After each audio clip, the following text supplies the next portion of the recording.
Welcome to Mortgage Lending Mastery, the world's longest running podcast in the mortgage industry. I'm your host, Lady Jen Du Plessis, with over 4 decades of mortgage, real estate, and financial services experience, providing the knowledge you need to advance your mortgage practice quickly and efficiently. Welcome.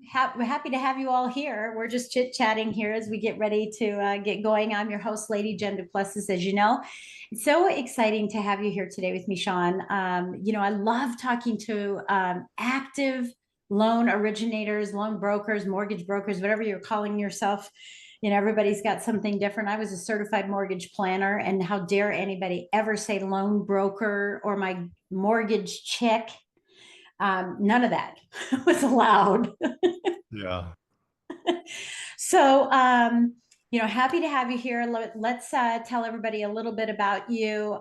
You were in the real estate business for a while, and now you're in the mortgage business. You're an active loan officer, been in the mortgage business for about 8 years, as we were talking about when we came in here. And, I'm just excited to talk about why you felt that you needed to create a product that we're going to talk about here in a little bit called the Mortgage Maker, but why you felt the need in the industry. What did you see in this short stint that you've had in the business, this need to create something above and beyond what you're doing on a daily basis? Yeah, thank you. And thank you for having me. So the product was created out of necessity. So we are a mortgage broker. We do brokered and correspondent lending. And I never had a good tool, right? There's MBS Highway and there's Mortgage Coach, and they're phenomenal companies. But I wanted something better. And so we set out to build a product that we could use in the trenches at our own lending company, called Mortgage Maker. And that's been about 2 years in the making. We've been developing that product, and I can go more into, why we built it and what it does. But the goal of it is mortgage presentation software.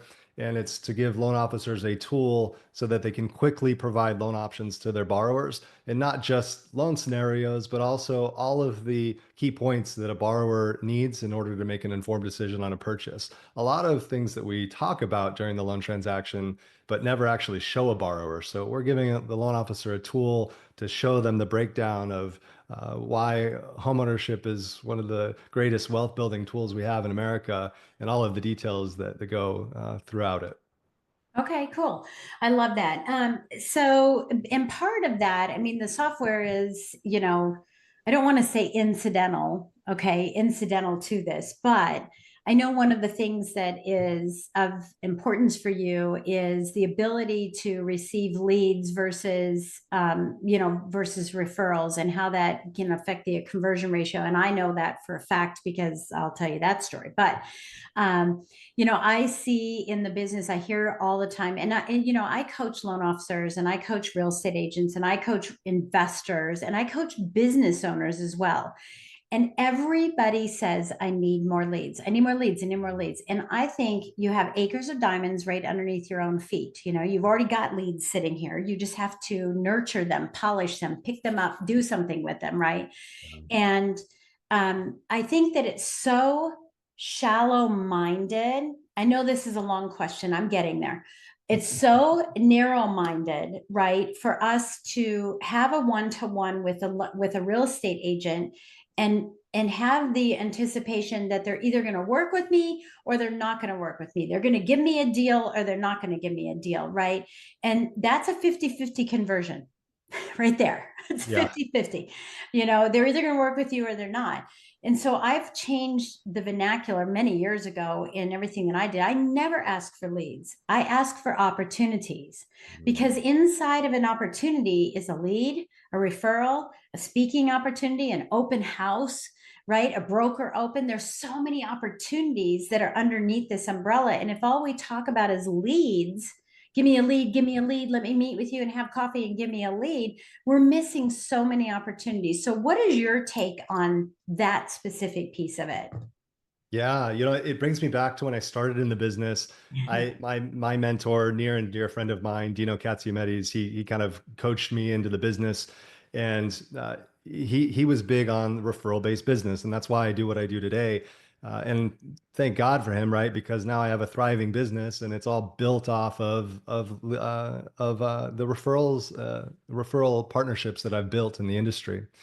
Um, but I think back to that time, and I spent 6 months just solid prospecting on the phones and coffee and lunches and going out into the market and creating all this energy. And that 6 months built the foundation of what I have today. And so we're just recently, because it's been slower, we've been working on getting back out into the industry.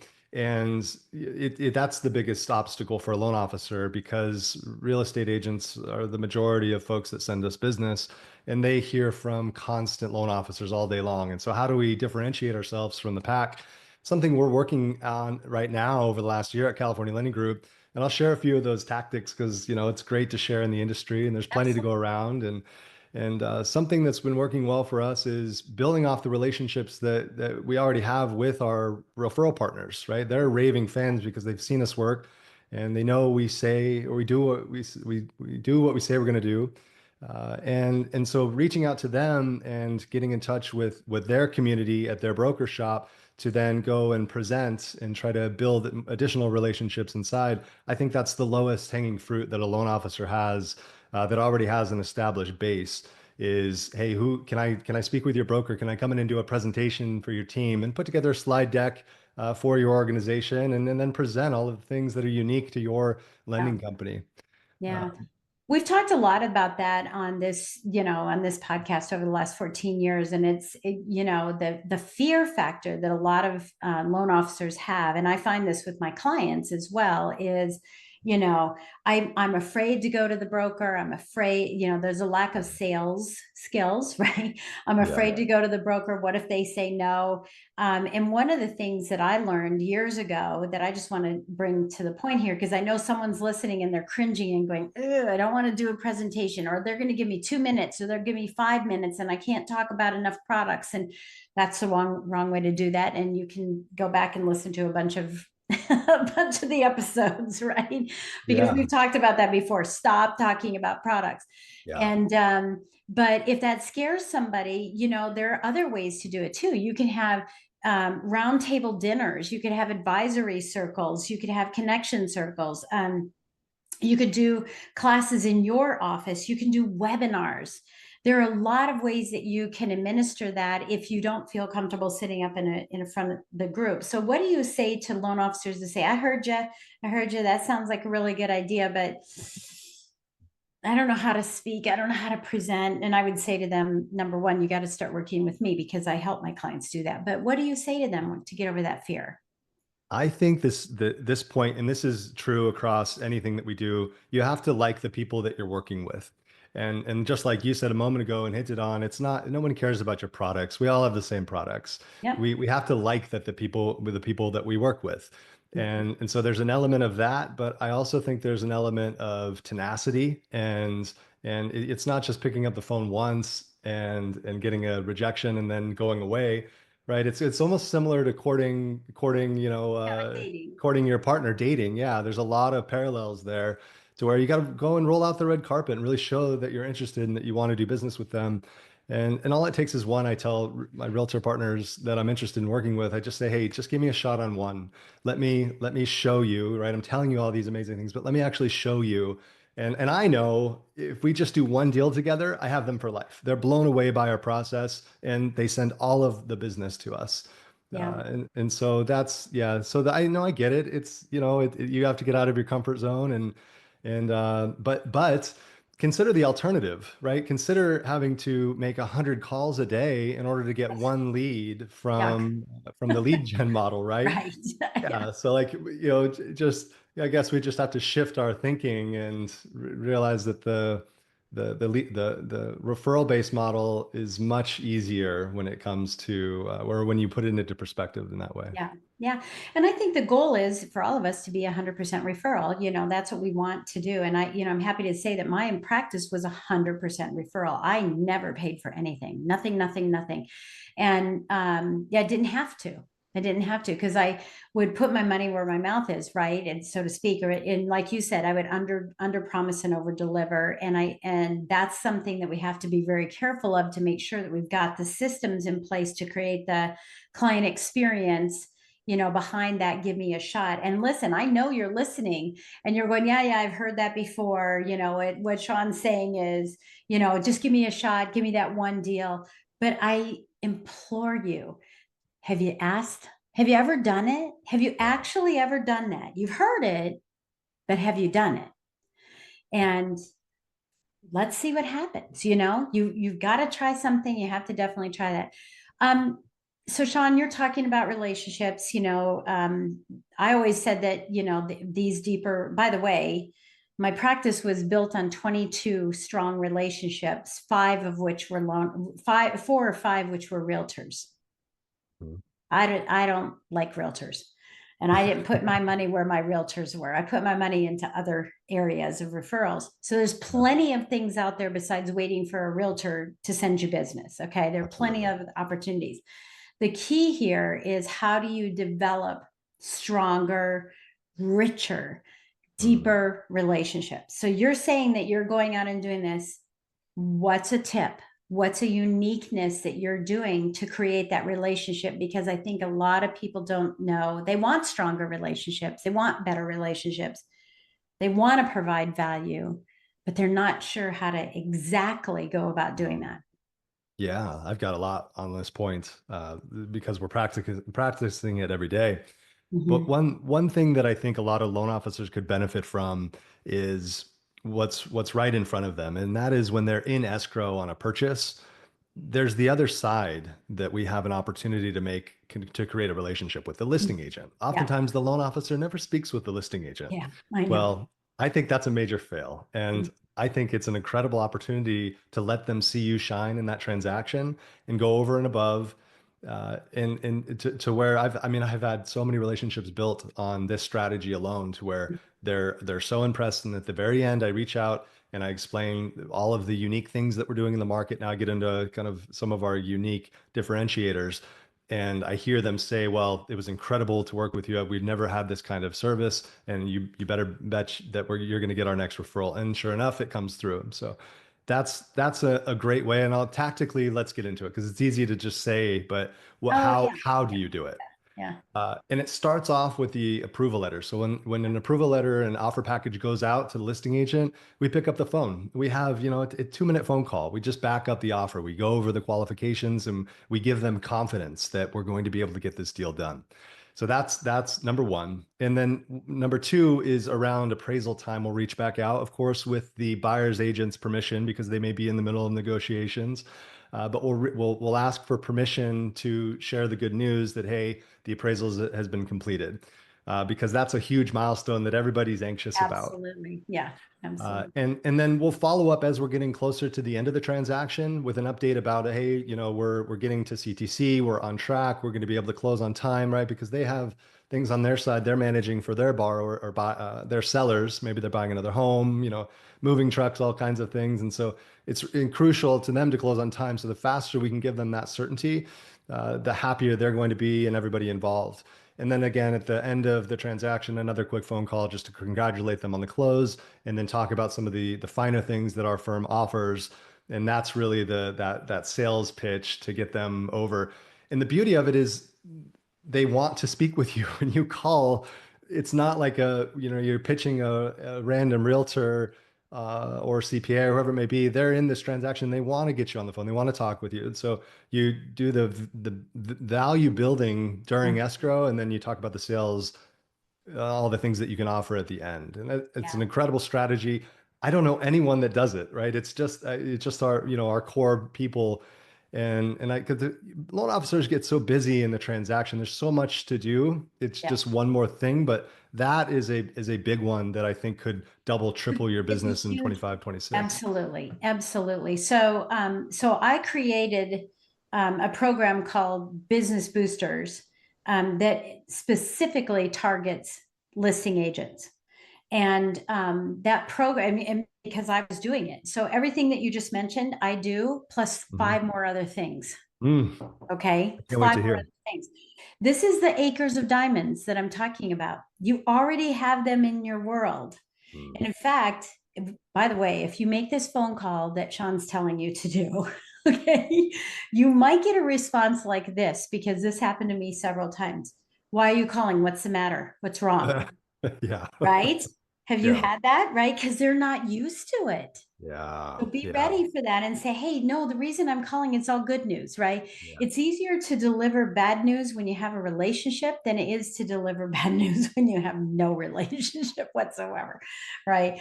So yeah, you want to put this into play. And I think it's super powerful, and I think it pulls agents off guard when you're networking and you say, and they say to you, because they go to school and learn this. I'm winking. If you're not watching this, I'm winking. Okay.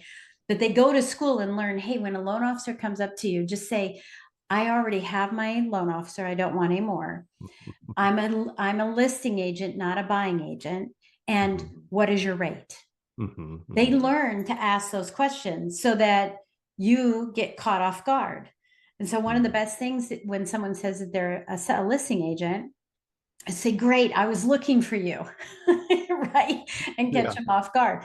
But yeah, there's a whole market available under listing agents. I love your strategy. It's killer. And I love the emphasis back on it again, for people to understand, look, it's short term pain for long term gain. Yeah. Because if you do the short term or the long term pain, you'll never have the gain. And that's why you got to make the phone call. It has to be part of your process. Absolutely love it. Kudos to you for doing that. Congratulations. What else do you do? What's something else you do, not in the process, but just with your development of the relationship? How many times do you meet people? What are you out there they're doing to get those Yeah. kind of relationships? So we know deeply what goes on in the realtor's mind, and we know what kind of service that we need to bring in order to make sure that they have a smooth transaction. They have a lot on the line, and they're out there hunting for their business. And when they link up with a lending referral partner, it's important that we approach the relationship seriously, and that we don't take those leads for granted. And so we've then created a process with that at the focal point. Yeah. And so some of the things, communication's a big one. I mean, some of the things are easy to do, Yeah. but because there's the volume, or there's all these kinds of things that can go wrong during the loan process. I think some loan officers don't always stay up to date with communication, but that's a big one. Yeah, Mhm. communicating before they ask you for an update. And so Yeah. setting up processes and procedures with automatic updates that go out, but also reaching out via text or phone, however you like to communicate, and just give them confidence along the way at the certain milestones. Hey, we've disclosed the file. Hey, the appraisal appointment's scheduled. Hey, it's been inspected. I should have the report back by tomorrow. Hey, it came in at value. No repairs required. You can clear the contingency. The loan will be wrapped up here in a week, right? There's Yeah. all these touch points along the way, and you can create automation around it, and Mhm. and then just touch base still via phone here and there. But that's been a big one, Yeah. is Oh, communicating I with mean, them. isn't it? It's the biggest rub that we have in the industry, that, the complaint that real estate agents have is that we're not communicating. And that's because we're looking for the next lead. Yeah. Yeah. Right? Thank you, got it. Put it in the pile, make it go through, and now next lead. Yeah. Instead of massaging that client and creating that beautiful experience, not only for the client but for everybody else involved. I love the anticipatory piece of it. I know in my practice, you would never, if somebody called me asking what the status was, I was like one of those cartoons where the head blew off, Yeah. right? Yeah. Yeah. Same. Nobody calls and asks for the status. No one should ever have to do that, because you know how this is going. You need to Yeah. tell them what the next step is. Yeah. And so I love that anticipation of doing that, because it costs so much more time to be in a defensive mode rather than an offensive. That's a 2-minute phone call that's happy, not a 20-minute scramble of trying to find out the answer and get back to them. Yeah. You just mentioned something that reminded me of something important for loan officers, and two things. One, you said something a moment ago about that phone call to the listing agent and them dreading it, like, oh, what's wrong, you know? And so anytime I do have that call, I answer with, hey, it's Shawn, California Lending Group. I have great news, right? Yes, That's yeah, the just first thing I say. That way they know, okay, they can breathe. Okay, they're not yes, hanging on every word. absolutely, The absolutely. other one, what was the other point? So, where did you finish a moment ago? So it I was was talking about anticipatory, right? Like, don't nobody should call you for the answers or to find out what the status is. You should always be contacting them. contacting them. Yeah, I lost my train of thought. There was, Okay, well, if it'll you come back to me. remember it, you can jump right in. Okay. You can jump right in. Yeah. It's okay. That happens to me a lot. That happens to me, quite a way, a different way. What do you do? We're talking about real estate agents right now, but what do you do for non-real estate agents? And then we're going to talk about what you're doing for clients that is unique and different. So uh, we do an initial underwrite that's unique, and we do a deep dive into the client's finances and go over and above when helping structure the loan and really act as a pseudo financial planner with them, thinking out into the future.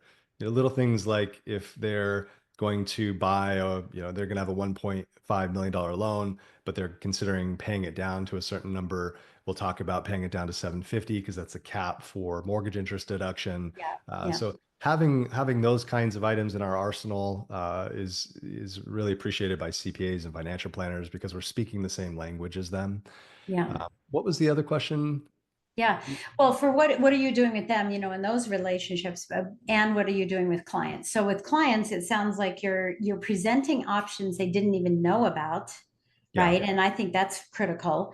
They didn't Yep. even know about it and giving them the reason why. And the reason why I'm telling you this is X, Y, and Z, and not just a dictation, it's a not being across from one another, but being on the same side of the table.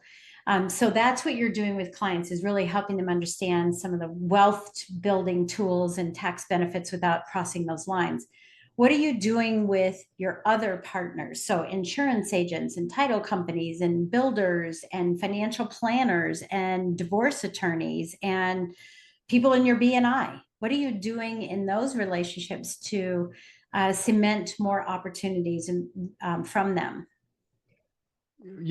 I don't. That's not a big part of our business is going after those other parts. A lot of our referrals come from realtors. Those are the main folks that we service. So, yeah, I mean, I'd be curious to hear what your thoughts are. I think, Yeah, well, and we've spoken with financial planners and right, right. CPAs, and they'll do a review. And I suppose it's partly teaching them how to look for when it's appropriate, but also in this high interest rate environment, there hasn't been a lot of referrals coming for refinances. And Yeah, so that was the big thing with CPAs and financial planners is showing them, teaching them that, hey, when you see this on this closing disclosure with this rate, send them over and we'll do these things for them. But I haven't had one of those conversations in so long yeah, because yeah. it's just not something we've Nobody's gone doing, after. yeah, But I yeah. do think it is in an untapped market. And Oh, yeah, it's so what are your key points when you go after those relations or now when you hold used on. to? This is my podcast. Yeah. I'm happy to share that with you. And I'm happy to share it. I'm sure I've shared it, numerous times. See, the thing that I believe in, and this is why I only worked with a handful of real estate agents because they make so much less money than we do, most of them, right? There's a handful that are killing it. But most of them, we're sitting around and twiddling our thumbs and waiting for them to find a deal. There's no rule that says we can't find the deals and take them to them and turn the tables. There's no rule that, and we're not that busy that we can't be out there trying to get, cultivate our own opportunities. And Yeah. that's where you're going to get it by building a larger community that isn't just loan officers and realtors going back and forth, but now a larger community where you have opportunities. And what I found and what I still believe in now is that people have life events, whether rates are high or low, whether there's inventory or not, whether there's a fire in California or a flood in Florida. People have life events. They move, they change, they need money, that people die, people have kids, people get married, people get divorced. And those opportunities are lying within those communities beyond realtors. Mm. And so it doesn't matter if rates are 2%. There are people refinancing right now and getting and taking cash out because they have to. There Mm. are people selling because they were required to, right? And I think that that's again, when we talk about opportunities, this is where we lose sight of, oh, it's just me and realtors and it's just leads. It's Mm. so much broader than that. And again, there's no rule that says we have to wait for them to develop leads and then come to us when we can be the one who's driving the train and driving who you want to send to. And you know what's so fun is send a realtor a referral and say, by the way, I've sent your him this two other real estate agents' names and Mhm. have them bark up and down and go, what mom? You know, and Yeah, it's like you do this every day to us. I don't yeah, get it right. Um, but I think there's tact in doing that, right? And you don't want to give it to somebody who you want to get business from. You want to give it to someone who has been reciprocating with you as a thank you, right? So yeah, never give business to a new real estate agent just because you want to earn the business, ever, ever, because yeah, they'll just slide it by and send it to their other lender or whatever. So yeah, so that's why I was asking about that too, is I think that you know, again, and you know, especially in the context of what you're saying, is that, you know, referrals definitely outperform paid leads. And we have yeah, to get beyond that. And they outperform any, you know, any amount of ads that you could do on Facebook, any amount of posting and whatnot that you can do on Facebook, you're going to get business, but you will never get as much business as when you have a community that believes in you. yeah, yeah, 100%. You just touched on an interesting point. I have a fun small story. I owned a home that I sold, and the neighbor was a real estate agent. I already had my network of agents. He does a good amount of business, and he was asking me for the sale, right? He wanted to list it, and I wanted to go give it to my network, but I thought, man, what a great opportunity to create a new relationship. And I mentioned to him, I said, hey, I want to do business with you, and if I'm going to give you the sale of the house, I want the opportunity to be able to earn your business. Well, he already had a dedicated lender and he shared that with me, but he said, no problem. You let me list your home and Ah, earn, whatever, 30, 40, $50,000 commission.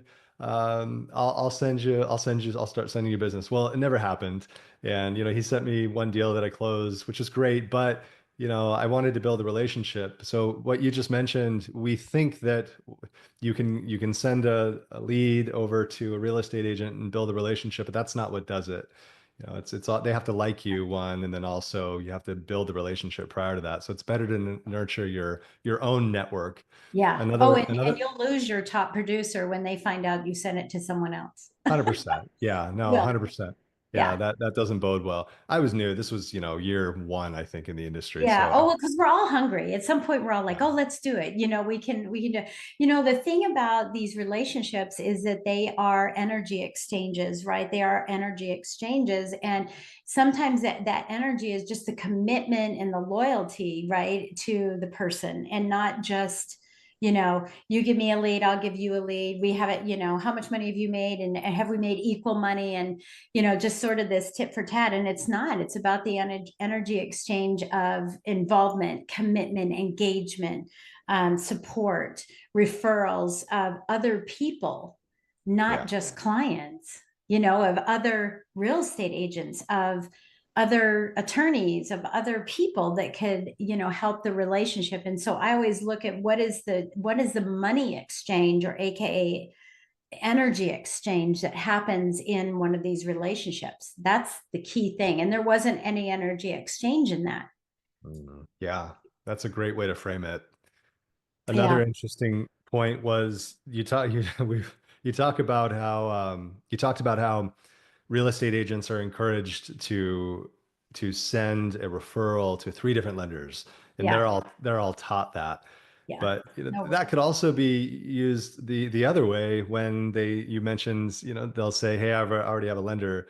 And so the common response I see work well to that is, well, I totally understand you're encouraged to send it to multiple. Just put me in your Rolodex. the next time you have a tough deal or, whatever it may be, whatever the loan officer wants to say, next time, just let me take a shot at it. And you request it enough, eventually they're just going to give you a shot because hey, this guy's, Bugging me. this, I can tell he really wants the business. He's hungry. I see him all over the place. Let's give him a shot. And if you have a good business, all you need is that one shot. Yeah, yeah. I love that you're saying that.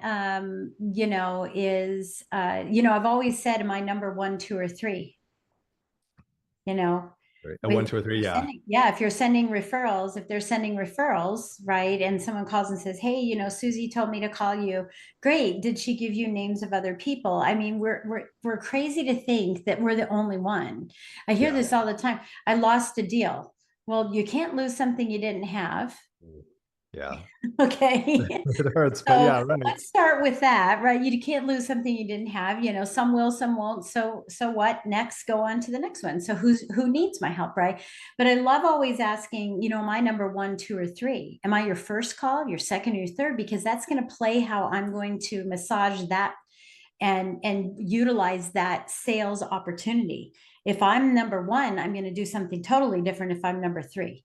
Yeah, sure. And I think, that's an important thing for loan officers to understand, as well. So what about niches? Because this walks into niches, and I'm not going to get into this one, two, and three plus the niches, but what about niches? Do you have a niche that you are specializing in, and has that been beneficial for you to do that? Because so many people are afraid to have a niche. Yeah, I mean, yeah, there are things that we do that I would consider niches. One of them are turning around appraisals in 24 hours. So we do correspondent lending. So we have a relationship with the appraisal management company, and we have an agreement with them that when the appraiser goes out, they'll turn the appraisal around in 24 hours, which is incredible. So Yeah. we'll disclose day one or the appraisal, have the appraiser out day two, and then day three we have the appraisal back, and that creates so much certainty in for all In such a parties. short period of time. And then that coupled Well, with the depth of work that you do for the pre-approval. right. Yeah. The pre-underwrite. So we know we do the due diligence up front. We do a full underwrite. We're Yeah. NAUS. We come through Yep. all their income assets and as if we're writing the loan. And we do that because we're not lead gen. We're referral based. And we know when a referral comes through, we have a 97% close rate. And so we're willing to do the upfront work. We're going to have to do it anyways. So let's get it done now and Yeah. give a ton of certainty into the deal. So that's a big one. Niches. Let's see. What are some of the other unique things? Well, is there I a could. niche that you do, like you work with investors, or you're an expert at I see. USDA, or you're an Yeah, expert at rental loans? Those types of niches, so that, if I'm referring three people, yeah, and say, I'm required by my broker, it's not a law, but I'm required by my broker to give three names. yeah, But given your situation, I highly recommend you work with Shawn. yeah. Well, the first thing is because I know that going in, I want to make sure that we wow the borrower. Yeah. So that when they they jump on with loan officer number two and three after speaking with me, there's no way. And I hear this No comparison. commonly with borrowers. They're blown away by the level of service that we provide. Yeah. They would never go anywhere else. Sometimes there's internet brokers out there that are an eighth, a quarter better. They don't care, right? They're not looking for that. They want the service that we provide and the confidence that we bring. Yeah. And so that's Yeah. that's huge. And there's little things that we do along the way to build that. But one of them is that pre-underwrite. Uh, Yeah. Yeah. Within 24 hours too, this is another big one. So we tell our agents that, hey, when you send us a referral, as soon as we receive all their docs and app, we're going to turn you around the fully underwritten loan within 24 hours. So we do an internal underwrite, and that is huge, right? Yeah. Because they want to keep the momentum and the energy flowing in the transaction. They're excited. They want to buy a house. They don't want to talk to a lender and then wait a week for an approval and Oh, not yeah. hear anything in between. It's terrible. And that's what Yeah. happens at the big box banks. So Yeah. speed is really important to Yeah. us. No news is not good news. It's simply no news. So if Yes. you can say, hey, there's a little lull here. I just wanted to check in and see how you're doing, what's happening, anything that's keeping you up at night. I want you to know we're still working hard. We're watching everything.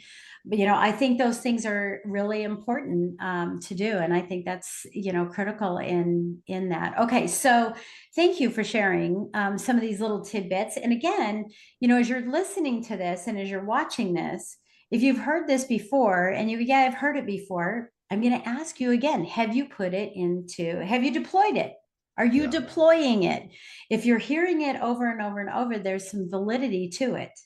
Yeah. And this is what high performers do, is that they go above and beyond, and that's where you need to start thinking about, maybe I'm doing it as a ranking of 1 to 9, 9 being I kill it. I'm doing it every time.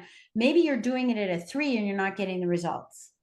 Yeah. And you need to look at that gap and say, well, I call them sometimes when I have time, or is it part of your process? And that's the key to success and ultimately having that consistency. So let's talk about Mortgage Maker for just a quick moment here, and we'll have a link for everyone to reach out to you and get. I know you're going to give everybody an opportunity to have 30 days of free trial. Yeah. But let's talk about what does this specific program do, so that someone would want to know why they want to reach out or take advantage of a program. So what would be my problem that I need to solve? Yeah. Speed is a big one, and information. So the different products that are out in the market, they kind of cobble together information from different places, and they don't give you the full picture. And so what we've done at Mortgage Maker is a few different things that differentiate us. So one is data. And so when you enter a property address, all the data loads for that individual property. So property taxes, HOA, the fully amortized payment, insurance. We pull in all that data. We pull in AVMs and rental values and all kinds of actionable data that the loan officer needs to build out the scenarios. I mean, that you go to Zillow and you try to figure out what your payment details are. It could be, 10, 20, 30% swing based on Yeah, a variety of different factors. And so we're right. bringing in the data to give exact payment numbers to give the borrower certainty when they're shopping. This also cuts down on on the loan officer's time. A good loan officer will go in and pull on all this data. They'll pull tax roll and they'll pull HOA and they'll go build out the report, but it takes forever. And sometimes the loan officer will have to build two, three, four, five of these as the borrower's shopping.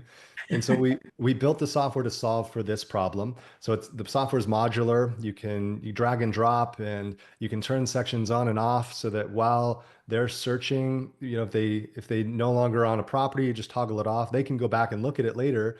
But we've built it in such a way that flows well with a loan officer in 2025.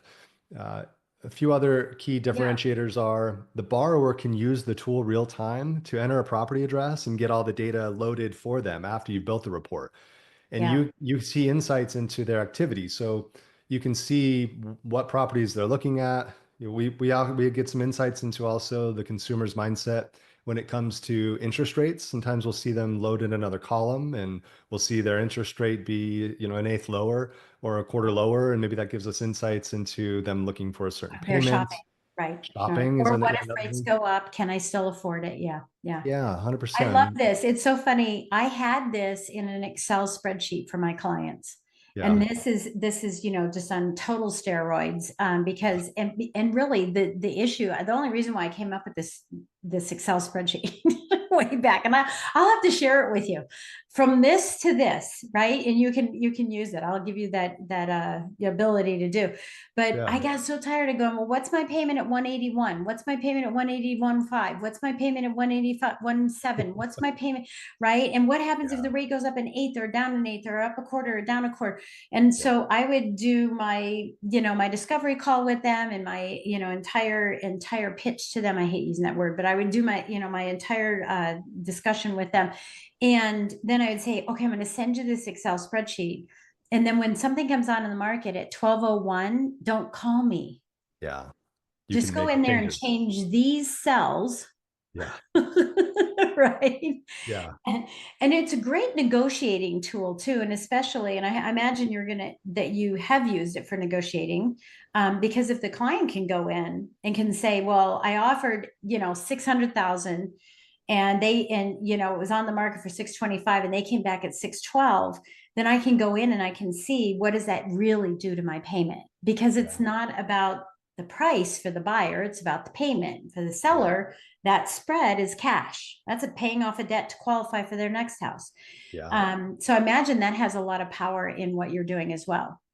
Oh yeah, absolutely. So giving the borrower full visibility, Yeah. and 100% of borrowers use it. So when we send it out and we get them in there, we see they're in there daily. Also, it's a great trigger if they haven't been in there for a while and then they come back in a week later. It gives the loan officer a trigger to touch base with them and check in. Uh, Yes, because so we've all had that phone call. Hi, Shawn, it's Lady Jen. We got it. We finally went under contract, and you're over there going, "Who? Do yeah, we? Somebody get the paperwork." Right? yeah, yeah, no kidding. And thank God they called you, right? Yeah, right. Hopefully you left a good impression at the beginning.